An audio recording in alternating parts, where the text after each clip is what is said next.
সকলোকে জ্ঞান কল্যাণলৈ স্বাগতম জনাইছোঁ। মই উপাসনা বৰা আৰু মই দশম শ্ৰেণীৰ অসমীয়া বিষয়ৰ পাঠসমূহৰ আলোচনা আগবঢ়াম। আজি আলোচনা কৰিবলৈ আগবাঢ়িছোঁ দশম শ্ৰেণীৰ পাঠ্যক্ৰমৰ অন্তৰ্ভুক্ত ব্যাকৰণৰ এটি বিষয় নট্যবিধি আৰু সত্ৰবিধি। নট্যবিধি আৰু সত্ৰবিধি হৈছে কিছুমান নিয়ম বা বিধান। প্ৰথমে আমি নট্যবিধিৰ বিষয়ে আলোচনা কৰিম। নট্যবিধি। নট্য শব্দটোৰ অৰ্থ হৈছে মূৰ্ধন্য ন সম্পৰ্কীয় আৰু বিধি শব্দটোৰ অৰ্থ হৈছে বিধান বা নিয়ম।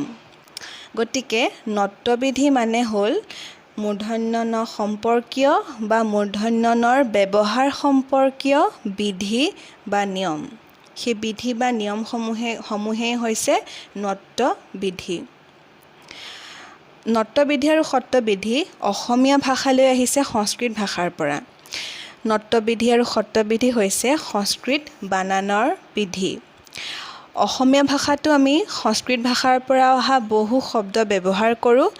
এই শব্দবিলাকৰ বানান সংস্কৃত ভাষাৰ বানানৰ বিধিমতে লিখা হয়। সেই নট্যবিধি বা সত্ৰবিধি সংস্কৃত বানানৰ বিধি হ'লেও অসমীয়া ভাষা লিখোঁতে বা পঢ়োঁতে আমি জানিবলগীয়া হয়। প্ৰথমে আমি নট্যবিধিৰ সূত্ৰসমূহ আলোচনা কৰিবলৈ লৈছোঁ। প্ৰথম সূত্ৰটো পাইছোঁ যে ৰি, ৰ আৰু মূৰ্ধন্য ষৰ পিছত সদায় মূৰ্ধন্য ন বহে। কেইটামান উদাহৰণ লৈছোঁ, কেইটামান শব্দ উদাহৰণ হিচাপে লৈছোঁ। উদাহৰণ দিলে নিশ্চয় তোমালোকে ভালদৰে বুজি পাবা। আমি শব্দকেইটা লৈছোঁ ঋণ, তৃণ, বৰ্ণনা আৰু বিষ্ণু। এই শব্দকেইটা যদি আমি বিশ্লেষণ কৰোঁ তেনেহ'লে আমি কি পাম? ঋণ শব্দটো বিশ্লেষণ কৰিলে হ'ব ৰি যোগ মূৰ্ধন্য ন। ইয়াত দুটা বৰ্ণই আছে। তৃণ শব্দটো বিশ্লেষণ কৰিলে আমি কি পাম? ত যোগ ৰি যোগ মূৰ্ধন্য ন। বৰ্ণনা শব্দটো বিশ্লেষণ কৰিলে আমি পাম ব যোগ অ যোগ ৰ যোগ মূৰ্ধন্য ন যোগ অ যোগ দন্ত্য ন যোগ আ। ইয়াত দেখাত বৰ লগত অটো যুক্ত হৈ থকা নাই। আমি দেখা পোৱা নাই অটো, কিন্তু আমি নেদেখাকৈয়ে বৰ লগত অ বৰ্ণটো যুক্ত হৈ আছে। সেইকাৰণে আমি বৰ্ণ বিশ্লেষণ কৰোঁতে অটো লিখিব লাগিব। দেখাত যুক্ত হৈ থকা নাই যদিও আমি নেদেখাকৈ ইয়াৰ লগত বৰ লগত অ বৰ্ণটো যুক্ত হৈ আছে। তাৰ পাছত বিষ্ণু শব্দটো যদি আমি বিশ্লেষণ কৰোঁ তেতিয়া আমি কি পাম? ব যোগ হস্ৰ ই যোগ মূৰ্ধন্য স যোগ মূৰ্ধন্য ন যোগ হস্ৰ উ। ইয়াতো এই যুক্তাক্ষৰটো মূৰ্ধন্য স আৰু মূৰ্ধন্য ন এই দুটা বৰ্ণ ইয়াত যুক্ত হৈ আছে। তোমালোকে ভুল নকৰিবা। ইয়াত মূৰ্ধন্য স আৰু মূৰ্ধন্য ন এই দুটা বৰ্ণ যুক্ত হৈ এই যুক্তাক্ষৰটো হৈছে। মানে মূৰ্ধন্য স যোগ মূৰ্ধন্য ন সমান হ'ব এইটো। গতিকে এই উদাহৰণকেইটাত আমি কি দেখিছোঁ যে ইয়াত ৰিৰ পাছত মূৰ্ধন্য ন বহিছে, ইয়াতো ৰিৰ পাছত মূৰ্ধন্য ন বহিছে, ইয়াত ৰৰ পাছত মূৰ্ধন্য ন বহিছে, ইয়াত মূৰ্ধন্য ষৰ পাছত মূৰ্ধন্য ন বহিছে। আমি সূত্ৰটো কি পাইছিলোঁ যে ৰি, ৰ আৰু মূৰ্ধন্য ষৰ পাছত মূৰ্ধন্য ন বহে। গতিকে এই উদাহৰণকেইটাৰ পৰা আমি এই সিদ্ধান্তত উপনীত হ'ব পাৰোঁ, এই সিদ্ধান্ত এটা কৰিব পাৰোঁ যে ৰি, ৰ আৰু মূৰ্ধন্য ষৰ পাছত সদায় মূৰ্ধন্য ন বহে। আমি দ্বিতীয়টো সূত্ৰ পাইছোঁ যে মূৰ্ধন্য ত বৰ্গৰ কোনো বৰ্ণৰ লগত যুক্ত হ'লে দন্ত্য ন মূৰ্ধন্য ন হয়। মূৰ্ধন্য ত বৰ্গৰ কোনো বৰ্ণৰ লগত যুক্ত হ'লে কি হয়? সদায় মূৰ্ধন্য ন হয়, দন্ত্য ন নহয়। ত বৰ্গৰ বৰ্ণ মানে হৈছে এইকেইটা বৰ্ণ মূৰ্ধন্য ত, মূৰ্ধন্য থ, মূৰ্ধন্য দ, মূৰ্ধন্য ধ আৰু মূৰ্ধন্য ন। এইকেইটা হৈছে মূৰ্ধন্য ত বৰ্গৰ বৰ্ণ। এইকেইটা বৰ্ণৰ লগত যুক্ত হ'লে সদায় কি হয়? মূৰ্ধন্য ন হয়, দন্ত্য ন নহয়। আমি ইয়াতো উদাহৰণ লৈছোঁ কেইটামান। কণ্ঠ, ঘণ্টা, দণ্ড এই শব্দকেইটা আমি উদাহৰণ হিচাপে লৈছোঁ। আৰু এই শব্দকেইটা যদি আমি বিশ্লেষণ কৰোঁ তেনেহ'লে আমি কি পাম? কণ্ঠ শব্দটো বিশ্লেষণ কৰিলে আমি পাম ক যোগ অ যোগ মূৰ্ধন্য ন যোগ মূৰ্ধন্য থ যোগ অ।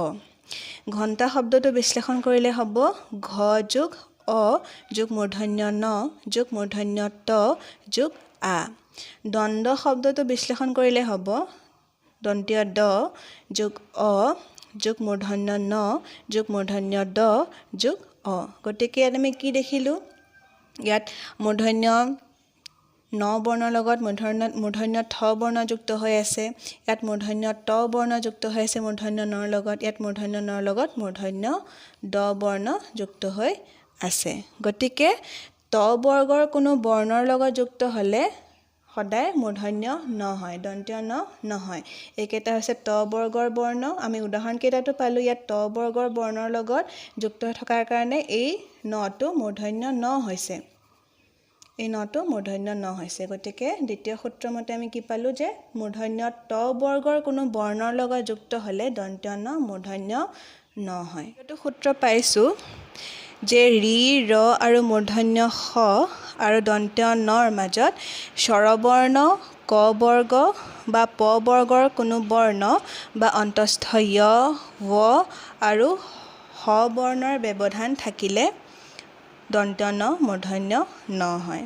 মানে ৰি ৰ মূৰ্ধন্য স বৰ্ণ আৰু দন্তীয় নৰ মাজত ইয়াত যদি স্বৰবৰ্ণ ক বৰ্গৰ বৰ্ণ প বৰ্গৰ বৰ্ণ বা অন্তস্থ য় ৱ আৰু হ বৰ্ণৰ ব্যৱধান থাকে, তেনেহ'লে এই দন্তীয় নটো কি হয়, সদায় মূৰ্ধন্য ন হয়। বা এনেদৰে ব্যৱধান থাকিলে সদায় ইয়াৰ পাছত মূৰ্ধন্য নয়ে বহে, এই বুলিও ক'ব পাৰা। কেইটামান উদাহৰণ লৈছোঁ আমি। উদাহৰণকেইটা হৈছে বিৱৰণ, কৃপণ, গ্ৰহণ, ৰাৱণ আৰু প্ৰয়াণ। আৰু ইয়াত ক বৰ্গ আৰু প বৰ্গৰ বৰ্ণ বুলি ক'লোঁ। ক বৰ্গৰ বৰ্ণ মানে হৈছে ক খ গ ঘ ঙ সেইকেইটা বৰ্ণ, আৰু প বৰ্গৰ বৰ্ণ মানে হৈছে প ফ ব ভ ম সেইকেইটা বৰ্ণ। এতিয়া যদি আমি এই বিৱৰণ শব্দটো বিশ্লেষণ কৰোঁ তেন্তে আমি কি পাম, ব যোগ হস্ৰ ই যোগ ৱ যোগ অ যোগ ৰ যোগ অ যোগ মূৰ্ধন্য ন। ইয়াত মূৰ্ধন্য ন হৈছে, কি কাৰণে হৈছে, ইয়াত স্বৰবৰ্ণ অ এটা স্বৰবৰ্ণৰ ব্যৱধান থকাৰ বাবে ইয়াত মূৰ্ধন্য ন হৈছে। ৰ আমি সূত্ৰটোত পাইছিলোঁ যে ৰি ৰ স আৰু দন্তীয় নৰ মাজত যদি স্বৰবৰ্ণৰ ক বৰ্গ প বৰ্গ অন্তস্থ য় ৱ হ বৰ্ণৰ ব্যৱধান থাকে, তেনেহ'লে তাৰ পাছত সদায় মূৰ্ধন্য ন বহে। ইয়াত কি দেখিছোঁ আমি, ৰ বৰ্ণটো আছে, ৰৰ পাছত এই স্বৰবৰ্ণ এটাৰ ব্যৱধান আছে, সেইকাৰণে ইয়াৰ পাছত মূৰ্ধন্য ন হৈছে। কৃপণ শব্দটো যদি আমি বিশ্লেষণ কৰোঁ তেন্তে আমি কি পাম, ক যোগ ৰি যোগ প যোগ অ যোগ মূৰ্ধন্য ন। ইয়াত কি দেখিছোঁ, ৰি বৰ্ণটো আছে আৰু ইয়াত প বৰ্গৰ বৰ্ণ আৰু স্বৰবৰ্ণৰ ব্যৱধান আছে, সেইকাৰণে ইয়াত মূৰ্ধন্য ন হৈছে।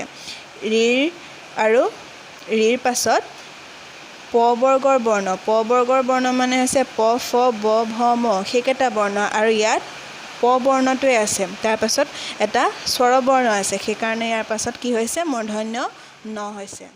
গ্ৰহণ শব্দটো যদি আমি বিশ্লেষণ কৰি চাওঁ তেন্তে আমি কি পাম, গ যোগ ৰ যোগ হ যোগ অ যোগ মূৰ্ধন্য ন। ইয়াত কি হৈছে, ৰৰ পাছত হ আৰু স্বৰবৰ্ণৰ ব্যৱধান থকাৰ বাবে ইয়াৰ পাছত মূৰ্ধন্য ন হৈছে। সূত্ৰটো ভালদৰে মনত ৰাখি ল'বা তোমালোকে যে ৰি ৰ স আৰু দন্তীয় নৰ মাজত যদি স্বৰবৰ্ণ ক বৰ্গ বা প বৰ্গৰ কোনো বৰ্ণ বা অন্তস্থ য় ৱ আৰু হৰ ব্যৱধান থাকে, তেন্তে তাৰ পাছত মূৰ্ধন্য ন হয়। আৰু এই শব্দটোত ৰৰ পাছত হ আৰু স্বৰবৰ্ণৰ ব্যৱধান থকাৰ বাবে মূৰ্ধন্য ন হৈছে। ৰাৱণ শব্দটো যদি আমি বিশ্লেষণ কৰোঁ তেন্তে আমি কি পাম, ৰ যোগ আ যোগ ৱ যোগ অ যোগ মূৰ্ধন্য ন। ইয়াত কি হৈছে, ৰৰ পাছত স্বৰবৰ্ণ আৰু ৱ বৰ্ণৰ ব্যৱধান থকাৰ বাবে মূৰ্ধন্য ন হৈছে। অ আৰু আ এই দুটা স্বৰবৰ্ণ আৰু ৱ বৰ্ণৰ ব্যৱধান থকাৰ বাবে ইয়াৰ পাছত কি হৈছে, মূৰ্ধন্য ন হৈছে। প্ৰয়াণ শব্দটো যদি বিশ্লেষণ কৰোঁ তেন্তে আমি পাম প যোগ ৰ যোগ অন্তস্থ য় যোগ আ যোগ মূৰ্ধন্য ন। ইয়াত কি হৈছে ৰৰ পাছত অন্তস্থ য় আৰু স্বৰবৰ্ণ আৰ ব্যৱধান থকাৰ বাবে ইয়াত মূৰ্ধন্য ন হৈছে। এই তিনিটাই হৈছে নট্ববিধিৰ মূল সূত্ৰ।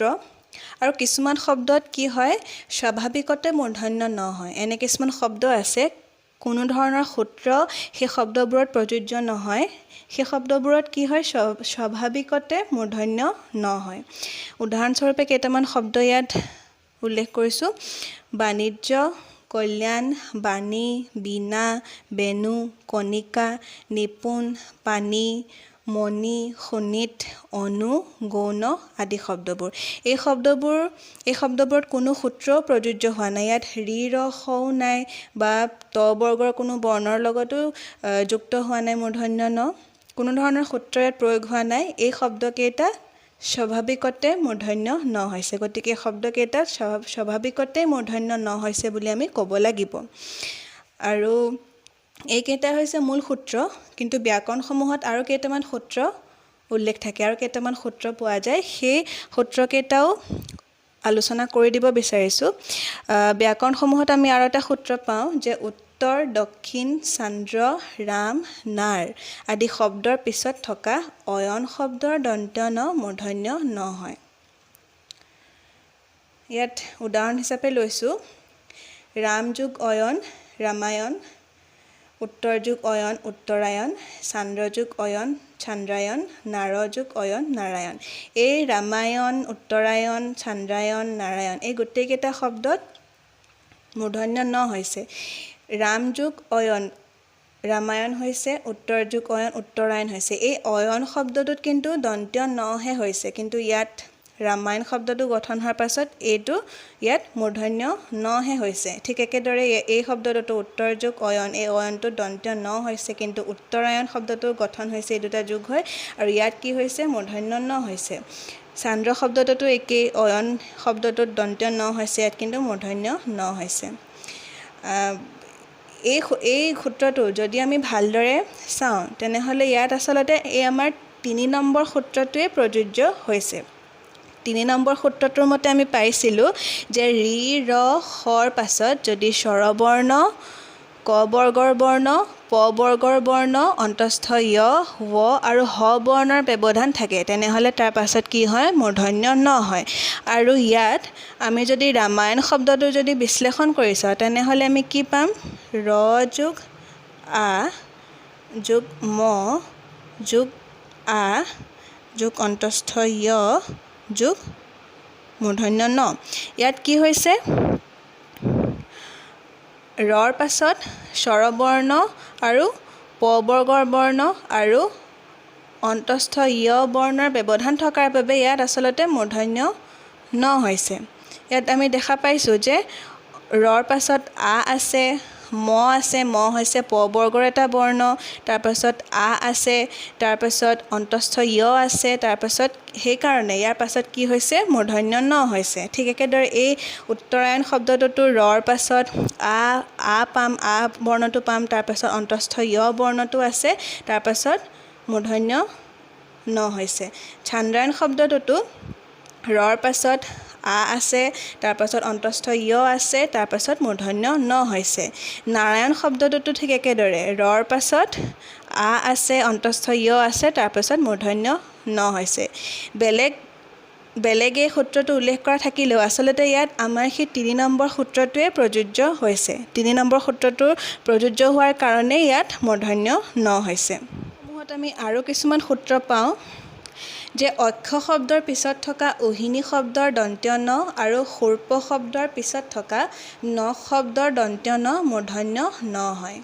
কিন্তু এই শব্দকেইটাও যদি আমি বিশ্লেষণ কৰি চাওঁ, এই অক্ষহিনী আৰু সূৰ্পনখা শব্দকেইটা যদি আমি বিশ্লেষণ কৰি চাওঁ তেনেহ'লে আমি ইয়াত দেখা পাম যে ইয়াতো আমাৰ নট্ববিধিৰ ৩ নম্বৰ সূত্ৰটোৱে প্ৰযোজ্য হৈছে।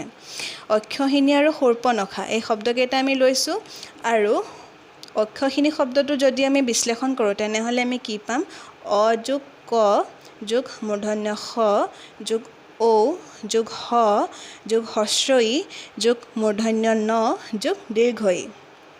ইয়াত ক্ষয় বৰ্ণটো আচলতে ক আৰু মূৰ্ধন্য খ এই দুটা বৰ্ণৰ যুক্ত হৈ ক্ষয় বৰ্ণ হৈছে। ক্ষয় বৰ্ণটো এটা এনেদৰে চাবলৈ গ'লে এটা যুক্তাক্ষৰ, সেইকাৰণে ইয়াত ক আৰু খ এনেদৰে লিখিছোঁ বিশ্লেষণ কৰোঁতে।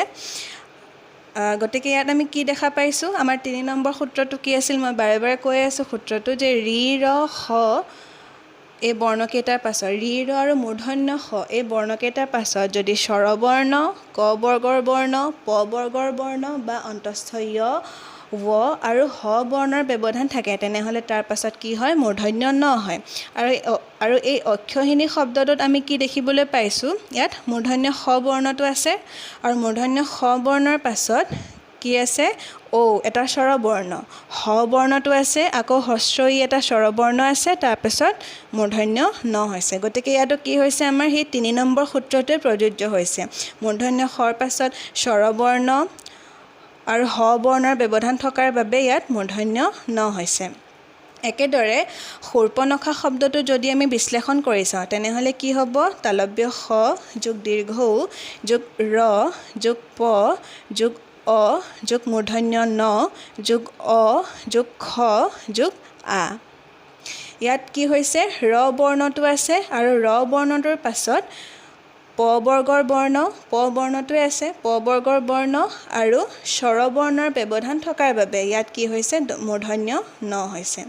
তেওঁলোকে দেখা পাইছে যে ইয়াত ৰ বৰ্ণটোৰ পাছত প বৰ্গৰ বৰ্ণ আৰু অ স্বৰবৰ্ণৰ ব্যৱধান আছে কাৰণে ইয়াত মূৰ্ধন্য ন হৈছে। গতিকে ইয়াতো আমি ক'ব পাৰোঁ যে ৩ নম্বৰ সূত্ৰটোৱে ইয়াত প্ৰযোজ্য হৈছে। আমি আৰু এটা সূত্ৰ পাওঁ যে প্ৰ, পূৰ্ব, অপৰ আদি শব্দৰ পিছত থকা অহ্ন শব্দৰ দন্ত্য ন মূৰ্ধন্য ন হয়। কি কাৰণে হয়, ইয়াতো ঠিক একেদৰে আগৰ সূত্ৰকেইটাত আমি কোৱাৰ দৰে ৩ নম্বৰ সূত্ৰটোৱে ইয়াতো প্ৰযোজ্য হয়। পূৰ্ব যোগ অহ্ন পূৰ্বাহ্ন, অপৰ যোগ অহ্ন অপৰাহ্ন, পৰ যোগ অহ্ন পৰাহ্ন এই শব্দকেইটাত মূৰ্ধন্য ন হৈছে।